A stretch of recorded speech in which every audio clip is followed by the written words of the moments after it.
Welcome to this session on instruction set architecture.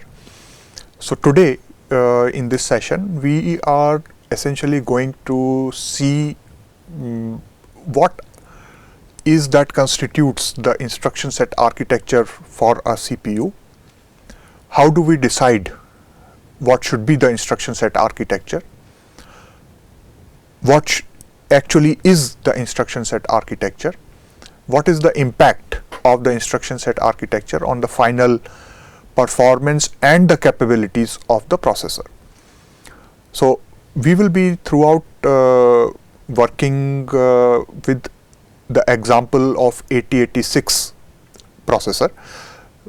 As you are already aware about the basic architecture of the 8086 processor, our starting point would be that we will quickly recall the capabilities of the 8086 processor, and with reference to the 8086 processor we will check out what its instruction set looks like, what are the addressing modes available in the instruction set of 8086 processor, how are actually these instructions translated from the mnemonics that we use to represent them into the actual language of the machine. So how are the instructions translated into the binary representations? The main point of view of why we are doing this would be that ultimately we would want to check out that how these instructions which constitute the instruction set architecture for the processor are executed on the actual hardware. So later on, when we talk about the internals of the processor, the hardware of the processor, we will see that once we have decided that this is what the processor is going to be capable of, that is, these are the instructions which the processor can execute. Finally, how on the hardware are these instructions executed? So that is the direction towards which we will be moving. So to begin with, we will quickly recall what we have already seen about the 8086 processor, the basic architecture, and what is its register set looking like. So the basic architecture of the 8086 processor, if you would recall, constitutes of two main units.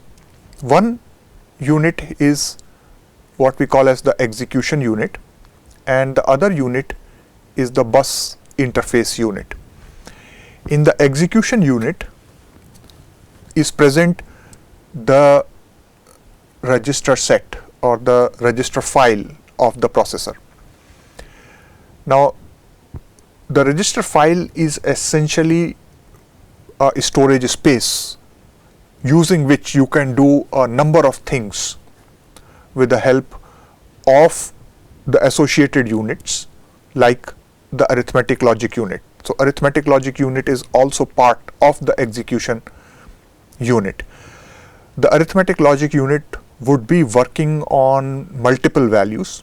So it will be working on operands, and these operands can be picked up from different places. So the operands could be picked up from the register file, the operands could be picked up from the memory, the operands could be picked up from the instruction itself. So the ALU would be picking up the operands and it would be working on these operands. The result can be put back into the register file, or the result could be put back into the memory. That would be dependent upon which is the instruction that you are executing. So as far as the execution unit is concerned, remember that the arithmetic logic unit, the register file are the main components of the execution unit. When the ALU operates on one or more operands, it may set certain flags. These flags could be, for example, the carry flag or the zero flag, etc. So these flags would be set or unset. At any point of time we can go and check the condition of these flags and take a decision as to do something or not to do something. So this is the composition of the execution unit. On the other hand, if you see the bus interface unit, the bus interface unit, as the name suggests, is essentially going to be responsible for calculating different addresses. So it is essentially mainly responsible for communicating with the external world. So the CPU has to write something to the memory or read something from the memory or do a read or write operation on IO devices. The addresses for that would be essentially calculated by the bus interface unit. So the bus interface unit works on segment registers and the instruction pointer. The segment registers, with the help of other registers, are used to calculate effective addresses. The instruction pointer is also used to calculate effective addresses for the instruction, and it is the bus interface unit which will be calculating all these effective addresses for you. The bus interface unit, as I was saying, is responsible for fetching data, fetching instructions, and writing data. When the bus interface unit fetches instruction, it can fetch up to 6 bytes of instruction, and these can be put in an instruction queue. So I could be working ahead of time and fetching instructions and keeping them ready for execution by the execution unit. This saves upon the time and increases the speed of execution of the processor. So overall, the architecture of the processor would have these two main units, the execution unit and the bus interface unit. The register file or the set of general purpose registers is what I will be making use of to make the microprocessor do a number of things. All the arithmetic and logic operations will be controlled by the ALU. With the help of the segment registers, the bus interface unit would be calculating the addresses, and these addresses would be sent out to the external world for communication. So this was the architecture of the 8086 processor. Now, if you just quickly recall the structure of the 8086 processor, remember that the memory in 8086 processor is byte addressable. So every location by default in the memory represents a byte-sized entity. So the memory is byte addressable. 8086 had 20-bit of address bus. So 20-bit of address bus means that 2 to the power 20 address locations I would have. So 2 to the power 20 is 1 megabyte. So 1 megabyte of addressing is possible in the real addressing mode for 8086. Of course, the newer Intel family microprocessors can access 64 GB of main memory by using 36-bit address space. So over a period of time, 20 bits has grown to 36-bit of addresses. In 8086, remember that the word size is 16 bits. So every word of 8086 is a 16-bit word.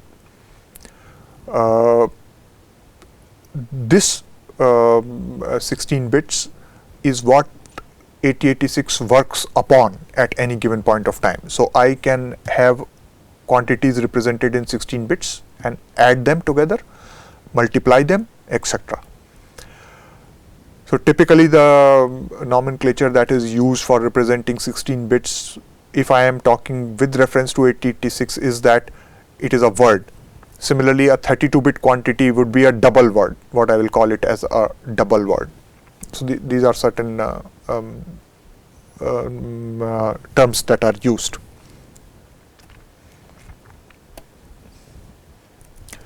Now, the microprocessor registers, for that matter even in 8086, can be broadly divided into two categories. One is what we call a set of visible registers, another are invisible registers. This visible and invisible is from the point of view of what is available to the programmer and what is actually not normally available to the programmer. So visible set of registers are those registers which are addressable during application programming. Invisible registers are typically not available for application programming. Invisible set of registers are used by the system for its own purpose, and sometimes these registers may be available to you when you are doing system programming. So typically these are the two categories in which you will have registers available to you to work with. Now if you talk about 8086, 8088 or 8286, we see that they have what we call as a 16-bit architecture. That means the quantities on which they work are 16-bit values. So I can have 16-bit numbers, and those 16-bit numbers I can add, I can do a logical ANDing, etc. 386 onwards, the architecture is a 32-bit architecture. That essentially means that these processors are capable of operating upon on 32-bit values. So you would have quantities represented in 32 bits which you could add, or you could do logical ANDing, etc. upon. So the size of the ALU, or the size of the data quantities upon which the processor can work upon normally, decides what is the bit size of the internal architecture. If you just quickly recall what were the different registers available in the register file of 8086, you will see that there was a accumulator register available, which is a 16-bit accumulator. We can address the complete accumulator 16 bits with AX, or we could address it as AH or AL. So if we see the accumulator, you'll see that the accumulator could have two parts. One is AH, another is AL, and the complete accumulator is given the name as AX. So I could either be working on the higher part of the accumulator or the lower part of the accumulator or the complete accumulator, and I can refer to it with AX, AH or AL. Then I have another register which is known as the BX register, which is a base index. Typically the base index holds offset for addresses in different locations. So AX, BX are two registers in the architecture of 8086 processor. Then you have CX and DX registers. Typically CX is register is used to hold counts for instructions. So for example, if you are doing looping, then it can be used for keeping that how many times you have looped. So CX is typically used for holding counts. Of course, it can also be used as a general purpose register. The typical operations that it is used for is what gives it the name. Similarly, DX is used to hold data, and it is also a general purpose register. So AX, BX, CX, DX.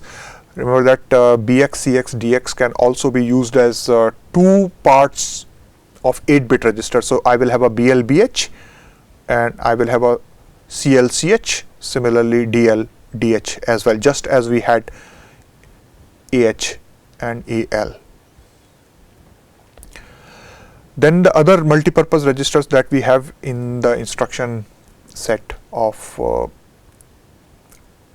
in the architecture of 8086 are the base pointer register or the BP register.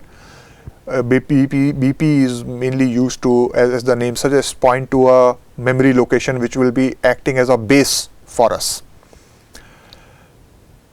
The destination index register or the DI register is going to be indicating, typical use is that it addresses the string destination data for the string kind of instructions. So for the string instruction where the destination is going to be, that is pointed to by the destination index. The source string data is pointed to by the SI. So SI, DI, BP are three more multi-purpose registers that are present in 8086. Besides these multi-purpose registers, there are certain special registers which are present in 8086. And if you would recall, the instruction pointer is one register which is used to fetch instructions. So instruction pointer along with the code segment register is used for fetching instructions from a particular location in the memory. The stack pointer register is used to operate upon the stack, so it is also used to address a location in the stack. The last special purpose register is the flag register. I said flag is a 16-bit register in 8086, and it essentially contains information about what has been the outcome of the previous logical or arithmetic operation that you might have performed on certain data. So for example, if the result was a 0, then you can just go and check the 0 flag and know whether the previous result was a 0. Similarly, you can check the sign of the result, you can check whether a carry was produced, whether there was an overflow, etc. So the flags are essentially going to indicate to us what has been the condition of certain operation that we had performed previously. So these are the special purpose registers available in 8086. Besides these general purpose registers and the special registers, there are segment registers available in 8086 which helps us in addressing different parts of the memory. So one such register is the code segment register. Code segment register contains the program and the procedure. So as the name says, code segment. So code, your program, is what is contained in this segment. So code segment register it is also a 16-bit register. It defines the starting address of the section of memory, and the total size of the code segment register is going to be 64 KB. The typical way in which we use the code segment register is CS:IP. So the code segment in association with instruction pointer register tells us from where the instruction is to be fetched. So you take the code segment register, which is a 16-bit register, you left shift it, and to that you add instruction pointer, and you get a final address which is a 20-bit address. So that final address tells you that from where the instruction is to be fetched. So as instruction pointer is also a 16-bit register, the total size of the code segment is going to be 2 to the power 16, which is 64 KB. So any code segment is a 64 KB segment. So CS is one of the segment registers. Then data segment register is another register which essentially contains the data on which your program or your code would be working. So data segment also, for that matter, any segment in 8086 is 64 KB. So data segment size is also 64 KB. Then there are two more segment registers, the extra segment register and the stack segment register, ES and SS. The extra segment register is used mainly for string operations. In general, it can be used for any data operations. And the stack segment register is where your stack would be located.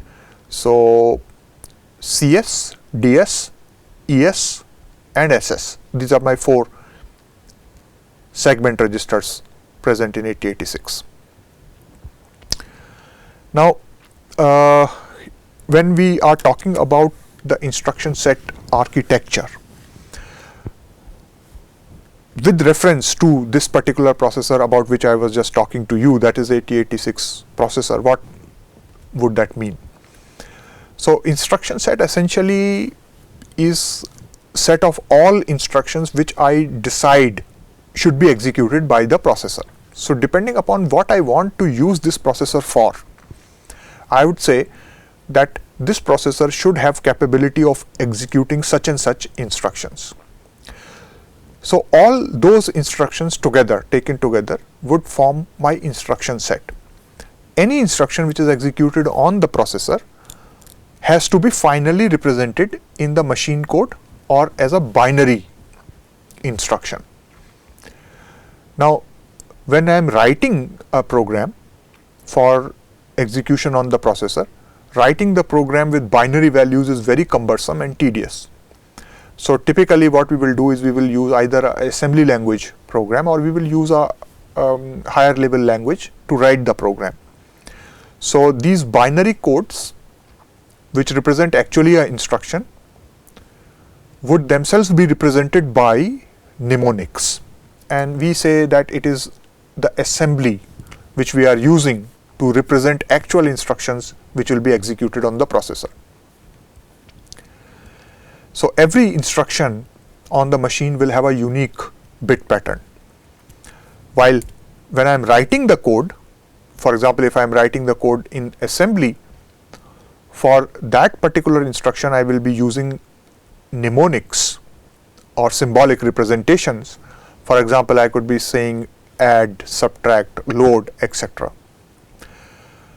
So it is these mnemonics which make my life easier as a programmer. Now these operations on, for example, the add, subtract, etc. would work on certain operands. Operands are essentially saying that they will work on certain values. So along with the operation to be performed, I should also tell what are the values on which the operation is to be done. So for example, I could say add a comma b, where a is a register in the processor, b is also another register in the processor. So that would give me the complete representation of an instruction for a processor. If we see any instruction, what is the composition of the instruction? So any instruction, if we see the complete bit representation for the instruction, we will see that part of that bit representation would be, certain number of bits would be used to represent the opcode. So opcode, for example, would tell me what is this instruction going to do. For example, whether it is going to do a addition, or whether it is going to do a subtraction or multiplication. So what is the operation to be done? That is represented by the opcode. The second part of the instruction would be on what values is this operation to be done. So where are the source operands? So these source operands could be, as I was telling you, could be in the registers of the processor, they could be in the memory, or they could be part of the instruction itself. So where is the source on which the operation is to be done? That should also be part of the instruction. After an operation has been done, the result of the operation has to be put back into the destination. So where is that destination where the result is to be put back? The result could be put back in another register inside the processor, or the result could be in some memory location, or the result could be written to an output device. So where is the result? That has to be part of the instruction, that has to be indicated in the instruction itself. So you require an operand, you require an opcode, you require the source operand, you require the destination operand. And once you are through with this, maybe you would require some indicator of the fact that where do you go next, or what do you do next. So which is the next instruction to be executed. Now this last part is typically what we don't worry about, because we say that instruction execution is sequential in nature. So once I have executed one instruction, I will automatically go and pick up the following instruction and start executing that instruction. But every instruction, whether explicitly or implicitly, needs to tell what is the operation to be done, what is the values on which the operation is to be done, and where is the result to be kept. If you will see the 8086 assembly instruction format, just as I was telling you, on similar lines, the format would look something like this.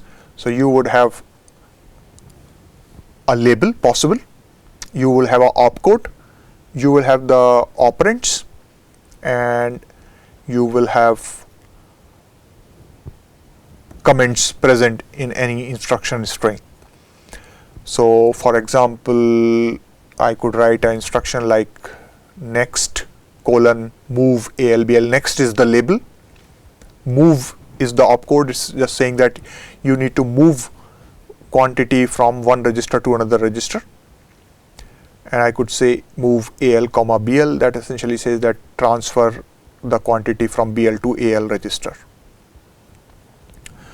Or I could say move AL comma 12 hex, so move immediate quantity 12 represented in hexadecimal into AL. Or I could say something like this, move AL comma within square brackets 1 2 3 4 hex. So this essentially means that I want to move a quantity from some memory location. Where is this memory location? The memory location is in the data segment at an offset of 1 2 3 4. So read a byte from there and move it to the register AL. And of course, labels and comments are optional. You should have an opcode and you should have an operand.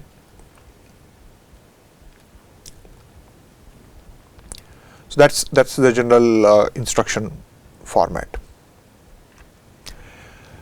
Now these operands, which are part of the instruction, the operands on which the instruction is to work, these operands which are to be indicated by the instruction where from they are to be picked up, they could be part of the instruction itself, as I was telling.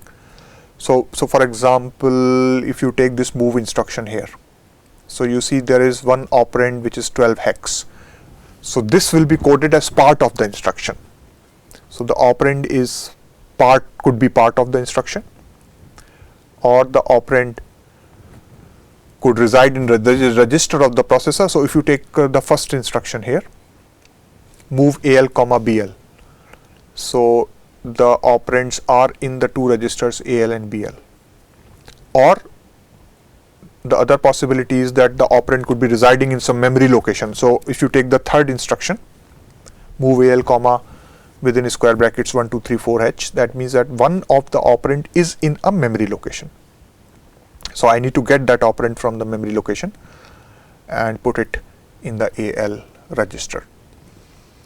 So these are the possibilities as far as the operands are concerned. Now depending upon these possibilities, I will have different formats for the instruction. As you can see here in this three examples, the instruction is same. The instruction is a move instruction, but I have different possibilities for the move instruction. So in one case I am only working with registers, in another case I am working with values which are part of the instruction, in another case I am working with values which are in memory locations. So depending upon where your operands are, you will actually have what we call as different addressing modes. And what are the different addressing modes? What is the need of different addressing modes? What are the different possibilities for the addressing modes? And in particular, what are the addressing modes available in the 8086 processor is what we are going to see in detail. So in the next part of the lecture, we will talk in detail about the addressing mode and see that how different addressing modes have an impact on the instruction set architecture of the processor.